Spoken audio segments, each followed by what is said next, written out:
Did I told you yesterday in my show that Dylan White ain't got no business um being in a ring with itauma? And y'all could see what happened. What I say exactly was the thing was when and how. When at what round he was gonna get knocked out and by which punch. Obviously, I don't know if y'all get it. The punch that was very effective on him. I think Dylan White actually started the fight pretty well for my part. I was surprised because he was doing what he was supposed to do, throwing the jab. He was good with the jab. He was very fluid with the jab, and his front foot was also moving quite good. But I think like what became an issue very quick. I think it's just like the age, people. It's just the age. Unfortunately, um, Itoma is 20, and he's a very good boxer. We haven't seen a heavyweight like that in years. I think since the 90s, since two no, I mean since 2000, yeah, the 90s originally, but since 2000, we haven't seen a heavyweight like Itoma.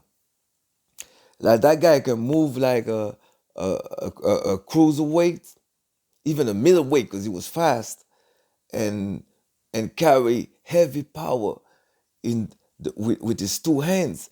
And the thing about Itoma power is he doesn't have to like uh, charge up. He doesn't have to launch to knock you out. He doesn't have to do a total shift to knock you out. So you don't. That's what I was talking about. His get off. That's what I call it get off. Like his get off is powerful and quick. With both hands, and he carry power with both hands. So that yeah, I told you that yesterday. I was like, yo, Dylan White ain't got no business being in the ring with Toma. But Dylan White did actually good. Like the first, I mean, for the little that we seen him, but it was unfair, people. It was unfair. He told my 20 years old, best heavyweight we haven't seen since like the mid 90s, since the Mike Tyson era. It's like Itoma is a mix of Mike Tyson and George Foreman, and we can see that he can also activate a Cassius Clay Muhammad Ali type of a style as he progressed in his career. So it was very unfair for Dylan White. I don't think Dylan White should stop fighting though. Dylan White still can get some money from fighting because Dylan White hasn't got hit that much in his career. He got hit by some A makers for some strong punches, but not a multitude in terms of quantity, in terms of volume. Dylan White, I think he still can be in the space of professional boxing, but he just got to pick his opponent. Dylan White should be fighting, yeah, Japanese heavyweight. But he can still get money. He can still get money. Dylan White still can get money because he's still good, you know. But Itoma, I mean, what happened? Yeah, let's get back to it. What happened? What happened is like beginning of the first round, Dylan White was controlling the distance, doing his thing, but in the second part of the first round, Itoma just decided to like get on real speed, and the real speed of Itoma was like a total violation of speed limitation for Dylan White. Dylan White couldn't even like hang with that type of speed. So what happened is like Itoma, I think he was prepping that for the beginning of the fight. What he was doing, it was like moving his hand, moving the front hand like that. So to see if Dylan White was reacting to it, because Dylan White had problem like bending his knees. So if he had problem bending his knees, Dylan White only had two choices: staying in a high guard or staying in a cross guard but stay high, because he can't bend his knees proper.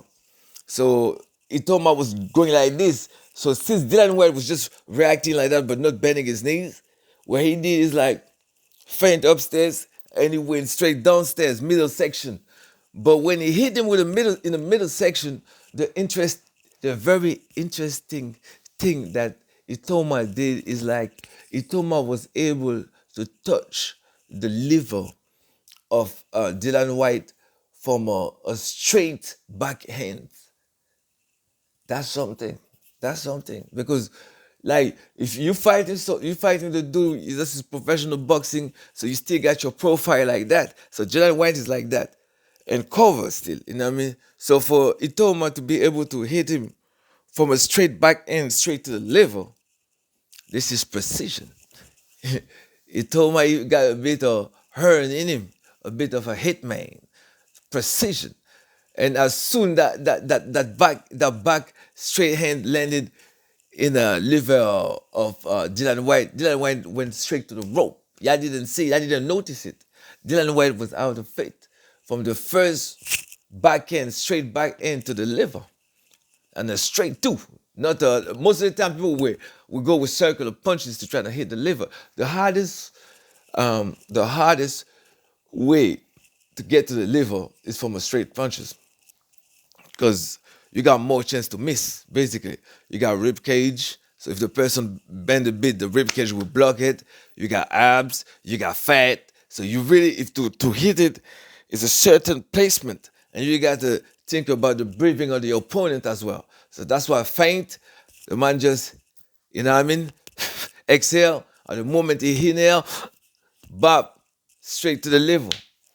Yeah, so Dylan White went back to the rope, and another thing Itoma did that was that's an experienced move, but also a killer move, a hitman move. It went like as Dylan White was in the rope, he was trying to sit in the rope at least past the first round, but Itoma he want to mark his time. He want to let a print in his time in this generation. So he was like, I'm gonna get him off. I told you yesterday. I told you in my prediction video that it's not even a problem. Itoma is gonna get Dylan White first round out of the ring. I told you that. So what Itoma did at the end is like, so Dylan White started to sit down, and if you see what he did, that's a OG move. You know what I mean? That's what he did. He pulled the guard off. He pulled the eye guard, and when he started to go straight to the top. And when he started to go straight to the top, Dylan White was like, nah. Dylan White went straight to the floor. Because guess what? Itoma was trying to get to the equilibrium. And Dylan White, no, he ain't got no, you know what I mean? He doesn't need to get hit in the equilibrium. So subscribe, like, and share. And I told you what was going to happen. Itoma is doing big. I think Itoma is the next big. I don't see nobody stopping Itoma, man. I think Itoma is going to be world champion. Itoma should have gone for the belt. That's the only weakness I see in Itoma, people. Itoma is not a crash out. And in the fighting business, at one point, it could be a problem. Because in fighting business, sometimes you need to, I think a fighter need to be a crash out. Like you got to manage it, but you need to be a crash out. Itoma is not a crash out. You know why I say that? Because Itoma had the possibility to try to get a belt before he turned 20 years old. He had the possibility to get a belt, to get a shot at the title. And that was going to be against Usyk. But Itoma didn't take the chance. You know what I mean? Itoma could have taken the chance against Usyk. Oh, no, against Daniel Dubois. Sorry. He had a chance to take it. He had a chance. Because they're both in the UK. And Daniel Dubois, at the time, thought that Itoma could have been quick food. I think Daniel Dubois got lucky. Because, you know what I mean? But Itoma could have been the real Mike Tyson, but he didn't go for it when the opportunity was presented to him. So I think Itoma is not a crash out. So I don't know how Itoma react when he get hit with some haymakers or when he's really under pressure. Because as you go up, you see, this is the thing about boxing, about fighting. You give, but you receive. So at one point you're gonna receive. You know what I mean? So I think the only weakness I see in Itoma is he's not a crash out. And you need to get back, you need to get on some gangster shit. Because eventually some real crash out, you know what I mean? My step to the skillful crash out, you know? A real mic. My step, I might step, you know what I mean, every week. You know what I mean? So you never know. Subscribe, like, and share.